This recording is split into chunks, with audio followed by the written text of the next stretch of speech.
안녕히 주무셨습니까? 7월 13일 토요일 새벽기도의 찬송가는 336장 환난과 핍박 중에도입니다. 함께 읽으실 말씀은 요한계시록 9장 1절에서 12절의 말씀입니다.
사도신경으로 신앙 고백하심으로 새벽기도에 시작하겠습니다.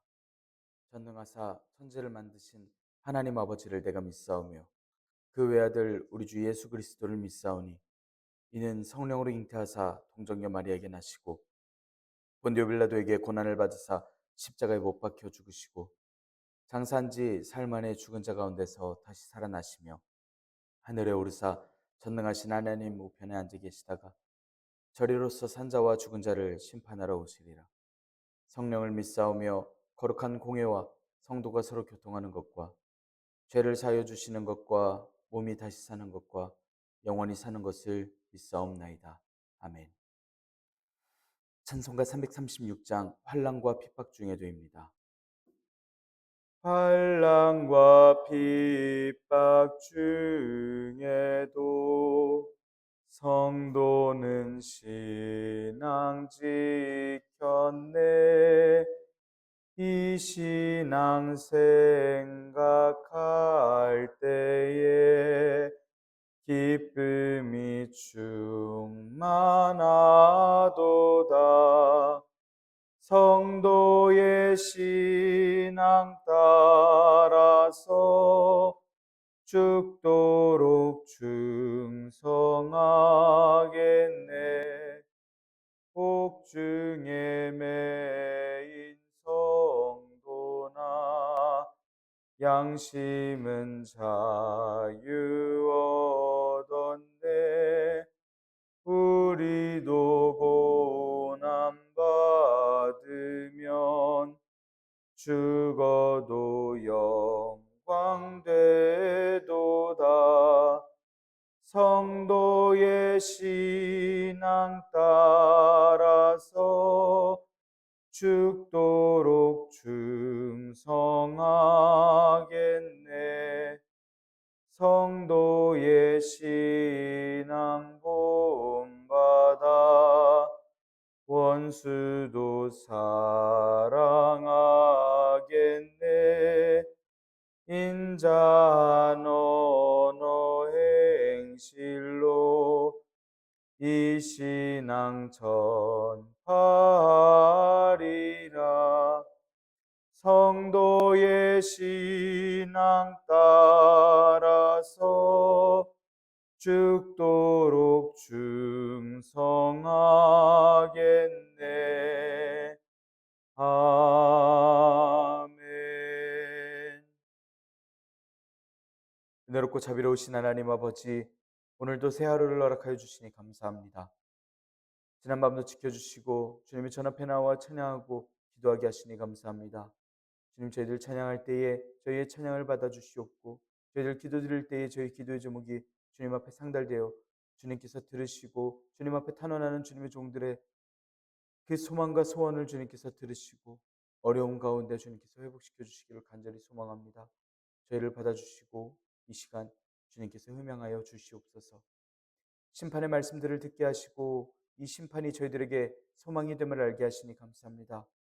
날마다 주님께서 약속하신 날을 향하여 나아가는 저희들이 영원히 주님을 찬양하는 날, 세상에 주님의 심판의 역사가 있는 날을 알게 하여 주시옵소서. 주님 허락하신 말씀을 읽습니다. 말씀을 읽을 때 지혜를 허락하여 주시고 이 환상의 일들이 저희들에게 현실과 같이 다가오게 하시며 이 말씀을 깨닫게 지혜와 능력을 더하여 주시옵소서. 이 모든 말씀 우리 주 예수 그리스도 이름으로 기도드리옵나이다. 아멘. 요한계시록 9장 1절에서 12절의 말씀입니다. 다섯째 천사가 나팔을 불매 내가 보니 하늘에서 땅에 떨어진 별 하나가 있는데 그가 무저갱의 열쇠를 받았더라. 그가 무저갱을 여니 그 구멍에서 큰 화덕의 연기 같은 연기가 올라오매 해와 공기가 그 구멍의 연기로 말미암아 어두워지며 또 황충이 연기 가운데로부터 땅 위에 나오매 그들이 땅에 있는 전갈의 권세와 같은 권세를 받았더라. 그들에게 이르시되 땅의 풀이나 푸른 것이나 각종 수목은 해하지 말고 오직 이마에 하나님의 인침을 받지 아니한 사람들만 해하라 하시더라. 그러나 그들을 죽이지는 못하게 하시고 5달 동안 괴롭게만 하시는데 그 괴롭게 함은 전갈이 사람을 쏠 때의 괴롭게 함과 같더라. 그날에는 사람들이 죽기를 구하여도 죽지 못하고 죽고 싶으나 죽음이 그들을 피하리로다. 황충들의 모양은 전쟁을 위하여 준비한 말들 같고 그 머리에 금 같은 관 비슷한 것을 썼으며 그 얼굴은 사람의 얼굴 같고 또 여자의 머리털 같은 머리털이 있고 그 이빨은 사자의 이빨 같으며 또 철 호심경 같은 호심경이 있고 그 날개들의 소리는 병거와 많은 말들이 전쟁터로 달려 들어가는 소리 같으며 또 전갈과 같은 소리와 쏘는 살이 있어 그 꼬리에는 5달 동안 사람들을 해하는 권세가 있더라. 그들에게 왕이 있으니 무저갱의 사자라. 히브리어로는 그 이름이 아바돈이요 헬라어로는 그 이름이 아볼루온이더라. 첫째 화는 지나갔으나 보라 아직도 이 후에 화 둘이 이르리로다. 아멘. 오늘도 하나님께서 예배 자리에 함께 하시는 여러분들에게 크신 은혜와 평강을 내려주시기를 원합니다. 함께 요한계시록의 말씀을 읽고 있습니다. 반모섬에서 예수님을 증거하느라 유배당하고 있던 요한 사도와 황제 숭배 문제, 내부 이단의 문제, 미지근한 믿음의 문제로 어려움을 당하고 있던 소아시아 7교회가 받아보는 환상과 그 환상이 적힌 편지의 내용이 요한계시록의 말씀입니다. 예수님께서는 교회의 모든 상황을 아시며 구체적이게 교회를 위로하시고 권면하시고 또한 책망하시는 말씀들을 들려주십니다. 또 하늘의 모습들과 인과 나팔과 대적들의 심판의 모습들을 들려주셔서 소아시아 7교회가 최후의 날에 대해서 알게 하시고 기대하게 하십니다. 하나님의 오른손에 놓인 7인으로 봉해진 두루마리를 예수님께서 그 인을 떼셨습니다. 심판의 모습들과 제단 아래의 영혼들, 땅에서의 멸망하고 두려워하는 이들의 모습들이 보였습니다. 그리고 7째 인을 떼실 때에는 7 나팔을 받는 천사들의 모습을 볼 수가 있었습니다. 4번째 천사까지 나팔을 불 때 피우박과 불의 심판, 큰 산이 던져지고 피바다의 심판, 강들과 여러 물샘의 심판, 또 어두워짐의 심판들과 공중에 날아가는 독수리가 남은 3번의 화를 경고하며 날아가며 이야기하는 그 모습들을 보았습니다. 오늘은 5번째 나팔의 이야기와 함께 등장하는 세상을 심판하는 황충에 대한 이야기입니다. 독수리가 날아가면서 이야기했던 화, 그 세 화 중에 첫 번째 화입니다. 소아시아 7교회가 믿고 의지하고 있는 하나님의 완전하신 심판, 역사하심은 너무도 확실한 심판의 모습입니다. 그리고 확실한 심판의 말씀이기 때문에 예수님께서 어서 오시길 기다리면서 바라고 있는 간절한 기도하는 마음으로 읽는 말씀이 오늘날 우리의 삶에 공감하는 마음으로써 읽어지길 원합니다. 우리가 지키고 믿음의 경주를 끝까지 하는 저 여러분들이 되기를 원합니다. 이 소망의 말씀, 이 심판의 말씀이 오늘 저 여러분들에게 그렇게 들리우기를 소망합니다. 5째 천사가 나팔을 불었습니다. 하늘에서 땅에 떨어진 별 하나가 보입니다. 앞선 계시록의 말씀을 통해서도 별들이 떨어진 이야기가 있었는데 이번 떨어진 별은 좀 다릅니다. 그 별이 무저갱의 열쇠를 받습니다. 이사야 14장 12절에서도 보면 너 아침의 아들 계명성이여 어찌 하늘에서 떨어졌으며 라고 말씀하면서 바벨론 왕을 보고 별이라고 이야기를 한 적도 있었습니다. 히브리인들의 관습대로는 살아있는 존재를 별로서 상징하는 게 흔한 일이었습니다. 그렇다면 지금 이 무적행의 열쇠를 받고자 엎드려져 있는 듯한 이 별은 어떠한 존재, 어떠한 살아있는 존재처럼 보이는 그런 환상 중의 모습입니다. 계시록 20장 1절에서는 내가 봄에 무적행 열쇠와 큰 쇠사를 그 손에 가지고 하늘로 내려와서 라는 말씀을 합니다. 이 말씀으로 미루어 보자면 여기서 말씀하는 별이 하나님께서 이루시는 일들을 하는 천사 중 하나, 그렇게 살아있는 존재로서 요한 사도가 보았다라고 생각될 수 있습니다. 근데 보통 하늘에서 떨어졌다라고 이야기하면 사단처럼 이해가 될 수 있습니다. 누가복음 10장 18절에서 예수님께서 사단이 하늘로서 번개같이 떨어지는 것을 보신 말씀을 하셨고요. 오늘 말씀드리는 떨어진이라는 저 뜻은 이미 떨어져 있는, 엎드려져 있는 이라는 원어를 쓰고 있습니다. 12장 12절에서 20절 사이에 사단의 교만과 멸망을 볼 수가 있습니다. 그럼 지금 땅에 떨어진 별이 사단이라는 말도 될 수가 있습니다. 사단이었든 천사였든 그가 어떤 존재였든 간에 우선 무적행의 열쇠를 이 존재가, 이 별이 받아들였습니다. 받았다라는 말은 하나님께서 그 열쇠를 주셨다라는 원어를 쓰고 있습니다. 천사였든 사단이었든 어떤 존재든 그들이 가진 권세가 모두 하나님께로부터 오셨다라는 것을 의미하고 있고, 결국 저 사단이 특별한 능력을 지닌 게 아니고 하나님께서 주신 권세라는 것을 알 수 있는 말씀인 것입니다. 무적행이라는 것은 바닥 없는 저수지, 바닥 없는 우물과 같은 것이 무적행을 이야기합니다. 지금 말씀하는 무적행은 일반적으로 하나님께서 하늘 위의 물, 하늘 아래의 물을 나누실 때에 땅 아래에 가둔 물웅덩이를 가리키는 말입니다. 아모스의 말씀에서 보면, 또 이사야 말씀에서 보면 이 깊은 웅덩이는 악한 자들을 위한 감옥이라고 표현되고 있고, 로마서 10장에서 보면 음부로서 죽은 자들이 내려가는 곳이라고 말씀하기도 합니다. 계시록 11장에서 말씀하면 짐승들의 거처, 그리고 사단이 천년간 결박될 장소로서 말씀되는 곳이 이 무적행이라는 곳입니다. 그런 무적행은 지금 닫혀 있습니다. 그리고 떨어진 별 하나가 열쇠를 받아들고 이 무적행을 엽니다. 2절의 말씀에 무적행을 연다고 말씀하고 있습니다. 누가복음 8장에서도 무적행이 등장하는데, 거라사인에게 들어갔던 군대 귀신이 쫓겨나면서 무적행으로 들어가라 하지 마시기를 바랬던 것을 볼 수가 있습니다. 이 귀신들은 무적행을 출입할 수 있는 것으로 보입니다. 그런 무적행의 문을 떨어진 별이 열었습니다. 그때 구멍에서는 큰 화덕 연기와 같은 그러한 연기가 올라옵니다. 요한 사도는 자꾸 무엇을 본 것을 가지고 무엇과 같다라고 확신하지 못하는 표현들을 하고 있는데, 연기는 진짜 연기지 무슨 다른 연기 종류가 있는가 싶지만 해와 공기가 그 연기 때문에 어두워졌다라고 말씀합니다. 얼마나 어둡고 얼마나 짙었는지, 얼마나 많은 양이었던지, 요한 사도가 살면서 봤던 연기라고 표현해도 이게 연기라고 표현하는 게 맞나 싶을 정도로 어두웠던 것입니다. 그 연기는 계시록 16장에서 나라가 곧 어두워지고 사람들이 아파서 자기 혀를 깨무는 그런 일이 생기는데, 그때의 일을 알게 하는 그러한 어두운 세상을 뜻하는 말씀입니다. 3절의 말씀을 보면 황충이 등장합니다. 황충은 그 자욱한 연기 가운데서 등장합니다. 하나님께서 현현하시듯이, 나타나시듯이 이들이 이렇게 비장하게 등장하는 모습은 이들이 하나님께로부터 어떤 권세를 받은 것일까 의심하게 만드는 말씀입니다. 이들은 땅의 전갈의 권세와 같은 권세를 받았습니다. 이 황충이라고 하는 것은 메뚜기를 이야기합니다. 출애굽기에서의 메뚜기의 재앙, 그리고 요엘서에서 말씀하는 황충으로 황폐하게 될 이스라엘을 떠올리게 하는 바로 그 황충입니다. 일반적으로 메뚜기나 황충이라고 하면 신명기, 열왕기상, 역대하, 시편에서 말씀하듯이 멸망을 이야기할 때에 사용하는 그러한 표현입니다. 이런 존재가 등장하고 있다는 것, 사람들에게 해를 입힐 만한 존재가 등장했다는 것입니다. 그리고 이들이 가진 힘은 전갈의 권세와 같은 힘을 가지고 있습니다. 전갈은 사막지대에서 주로 돌 밑에 사는 큰 가재처럼 생긴 동물입니다. 그리고 이들이 뻗어 있는 이 꼬리 끝에는 독침이 있습니다.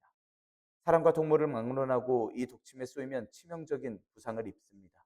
그런데 말씀에서 이야기하는 황충이 이런 전갈이 가진 권세와 같은 그런 권세를 가지고 있다고 표현하고 있습니다.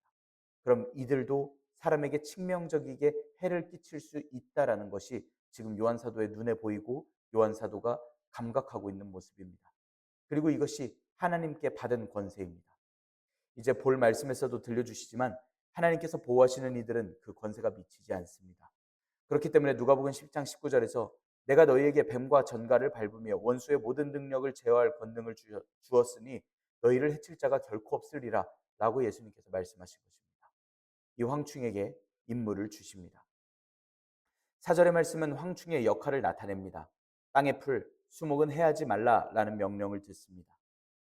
황충이나 메뚜기가 공격을 하게 되면 인간, 곡식, 풀, 수목을 향하여 공격을 하는데 지금 말씀을 들어보면 그냥 단순한 자연현상으로서 공격하려는 것이 아니라는 것을 알 수 있습니다.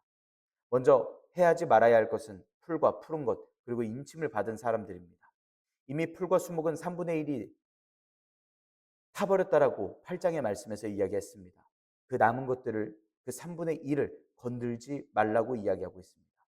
그런데 이 말씀을 보면 이 황충에게 누가 명령하시는지 드러나 있지가 않습니다. 그들에게 이르시되라고 하는 원어는 하나님께서 말씀을 주신다라는 원어를 쓰고 있습니다. 다음 이 황충이 공격해야 할 대상은 바로 하나님의 인을 맞지 않는 사람들이라고 이어서 소개합니다. 출애굽기 이스라엘 백성들이 애굽을 탈출할 때 내리신 재앙의 때도 그랬지만 늘 이스라엘의 백성만은 보호를 받았습니다. 흑암 중에서도 밝음이 있었던 것은 이스라엘 백성들 뿐이었고 장자를 죽이겠다고 하신 일에서도 보호를 받은 건 하나님께서 주신 어린 양의 피를 바르라고 하셨던 그 말씀에 순종한 백성들 뿐이었습니다. 나팔 소리가 들리고 떨어진 별이 무적행을 열매 따라서 연기 때문에 어두운 해에 이어서 나아온 황충들이 있는 그 두려운 와중에 하나님께 인치심을 받은 천국의 교인들은 안전할 수 있었던 것입니다. 지상의 교인들, 7교회의 교인들, 이 편지의 말씀을 읽고 있는 교인들은 큰 희망을 품게 됩니다. 이 황충이 인침을 받지 못한 사람들에게 해를 끼쳐야 하는데 여기서 긍휼을 베푸시는 주님의 마음을 볼 수가 있기 때문입니다. 지금 말씀에서 황충이라고 이야기를 하는 건 창조받은 피조물입니다. 창조받았던 습성대로 각종 풀들을 갉아먹고 해쳐야 하는데 말씀에 따라서 인침을 받지 않은 이들만 해야 합니다. 그 와중에 이들은 그 사람들을 해할 때 죽일 권세는 없다라고 하나님께서 말씀하십니다. 이들의 권세가 맞긴 하지만 여전히 창조주께서 허락하신 권세고 이들의 권세는 이렇게까지 제한이 되어 있습니다.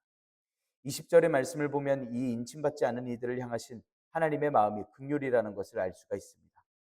재앙에 죽지 않고 남은 사람들은 여전히 회개하지 않았다라고 말씀하는 20절의 말씀이 있습니다. 이 말씀에서 보는 목적이 이들이 회개하기를 기다리셨던 것이구나라고 알 수 있는 말씀이기도 합니다. 한편 이 황충의 권세가 구체적이게 공개되었습니다. 황충이 해를 가하면 5달 동안 괴로워집니다.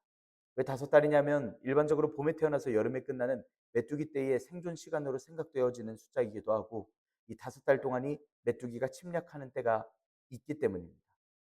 5달이란 그런 의미로서도 의미가 있고 숫자에는 늘 의미가 있습니다. 10, 열의 숫자는 충만함과 완전함을 뜻합니다. 그 절반은 모자람과 결핍을 이야기합니다. 계시록 2장 10절에서 너희가 10일간 환난을 받을 것이다 말씀하신 대로 이 고난은 완전한 고난이고 철저한 고난이다라고 말씀하셨던 것입니다. 신약 성경의 말씀에서는 5이라는 숫자를 써서 부족한 숫자를 나타낼 때 보리떡 5개처럼 사용되는 점을 생각하면 5개는 적은 숫자, 모자란 숫자를 나타낼 때 쓰는 숫자입니다. 그럼 그런 5달의 심판은 긴 숫자처럼 느껴지지만 결코 길지만은 않은 아직 심판이라고 이야기하기에는 조금 모자란 무한하지 않은 짧은 심판, 돌이키게 하시기 위한 그러한 심판이 준비되어 있다는 것입니다. 하지만 짧은 5개월이라고 하더라도 영향이 없을 수는 없습니다. 정갈한테 물려서 위험한 그 상황과 괴로움과 같은 그 괴로움을 사람들이 느끼게 될 것이기 때문입니다. 말씀에서 전갈이 사람을 쏠 때에 라고 말씀하는데 그 쏜다라는 원어는 참지 못한 고통을 불러일으킨다라고 하는 그런 원어를 쓰고 있습니다. 그 아픔이 어느 정도 아프냐면 인을 받지 않은 사람들을 공격할 때 사람들은 차라리 죽고 싶다며 이야기를 합니다. 6절의 말씀에선 그 날을 이야기하는데 여호와의 날을 선포하는 다른 선지자들과 겹치는 그런 언사를 볼 수 있습니다. 진노의 그날, 하나님의 날입니다. 죽고 싶어도 죽지 못하는 고통은 죽음을 뛰어넘은 고통입니다. 과연 그만큼의 무서운 권세를 가진 황충은 어떻게 생겼을까? 요한 사도가 눈으로 보고 설명하는 말씀을 7절에서 볼 수 있습니다. 황충을 보고 요한 사도는 정확히 얘기하지 못하고 최대한 비슷하게 열심히 설명을 합니다. 황충의 모습은 전쟁을 준비한 말과 같습니다. 우리는 방금까지 메뚜기를 떠올리고 있었는데 갑자기 말들 같다라고 표현하고 있습니다.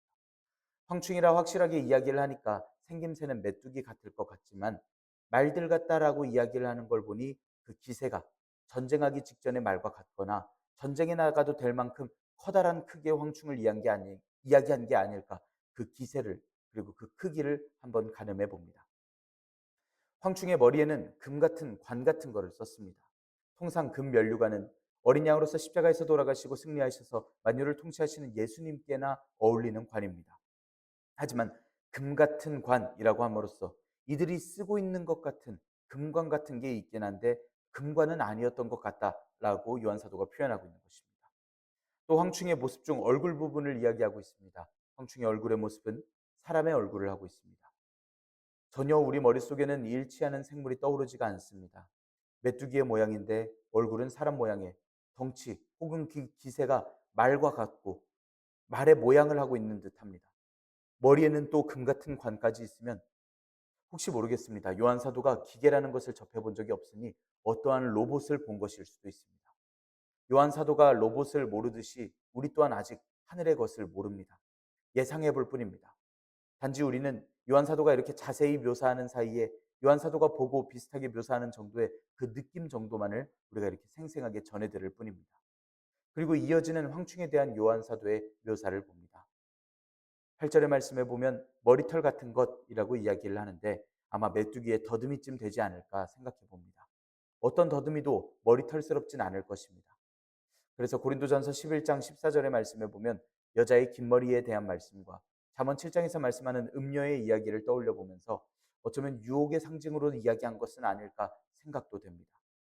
지금 영적인 것을 보고 있는 요한 사도의 눈에야 저 모든 것들이 측면으로서 보이고 느낌으로서 보이고 또 마음으로서 느껴지니까 이 설명한 모든 글들을 합쳐놓으면 기괴한 모습을 하고 있는 것이지만 영적인 안목이 없는 사람들이 보기에는 미혹되고 매력적인 것처럼 보이는 그러한 머리카락을 뜻하는 게 아닐까 생각해 볼 수도 있는 것입니다.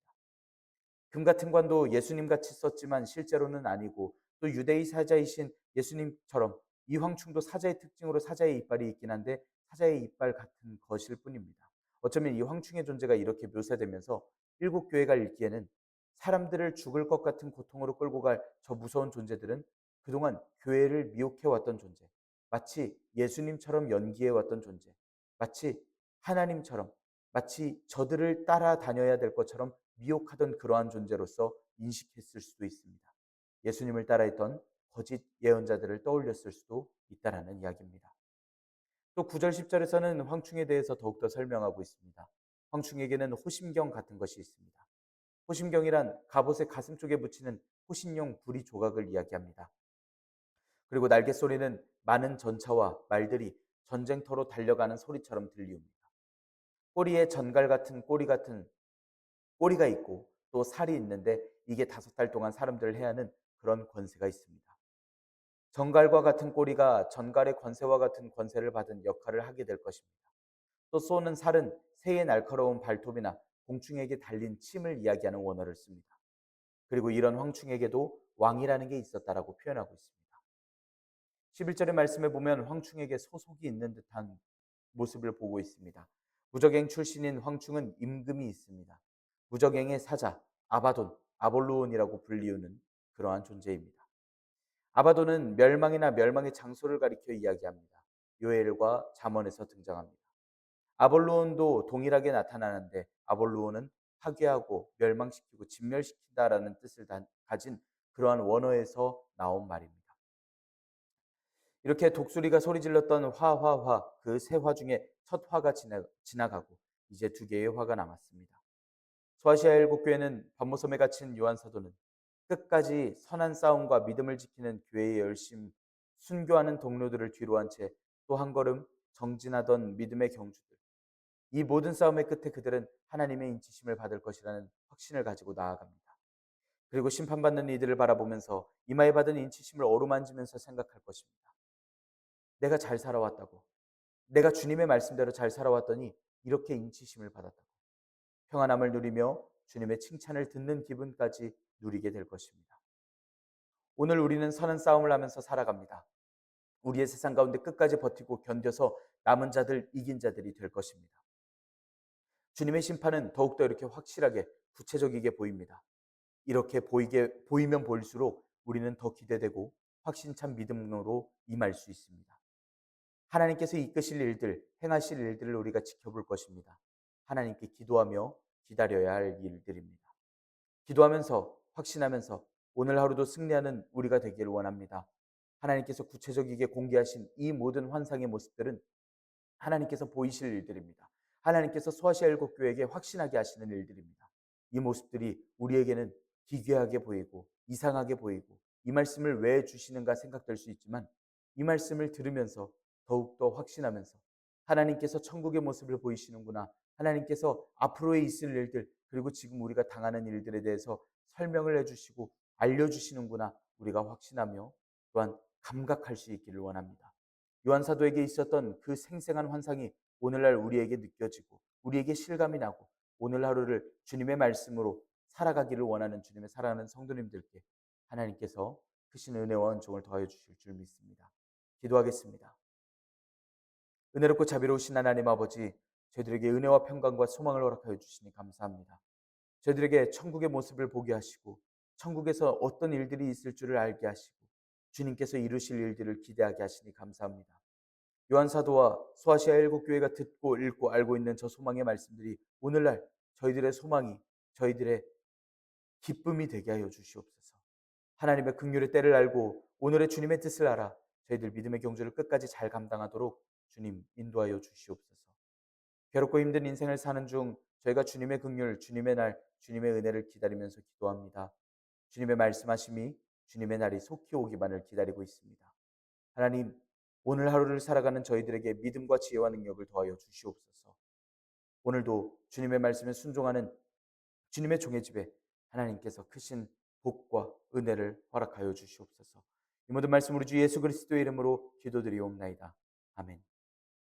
하늘에 계신 우리 아버지여, 이름이 거룩히 여김을 받으시오며 나라가 임하시오며 뜻이 하늘에서 이루어진 것 같이 땅에서도 이루어지이다. 오늘 우리에게 용할 양식을 주시옵고 우리가 우리에게 죄 지은 자를 사하여 준 것 같이 우리 죄를 사하여 주시옵고 우리를 시험에 들게 하지 마시옵고 다만 악에서 구하시옵소서. 나라와 권세와 영광이 아버지께 영원히 있사옵나이다. 아멘. 우리 시간 함께 기도하기를 원합니다. 오늘의 말씀을 지켜내기 위하여 하나님께서 허락하여 주신 천국의 소망들이 보이게 하시고 실감나게 하시고 우리의 미래를 설명하시고 또한 우리가 당할 모든 어려움들을 설명하시는 그러한 지혜로서 오늘날 우리가 기억할 수 있도록 하나님께서 허락하여 주시고 알려주시기를 우리 간구하며 기도합니다. 우리 터교의 사역을 위해서 기도합시다. 터교의 기관들을 위해서 함께 기도하기를 원합니다. 내일은 거룩한 주일입니다. 주일 예배를 위해서 함께 기도하시길 바랍니다. 우리 시간 한 목소리로 함께 기도드리겠습니다.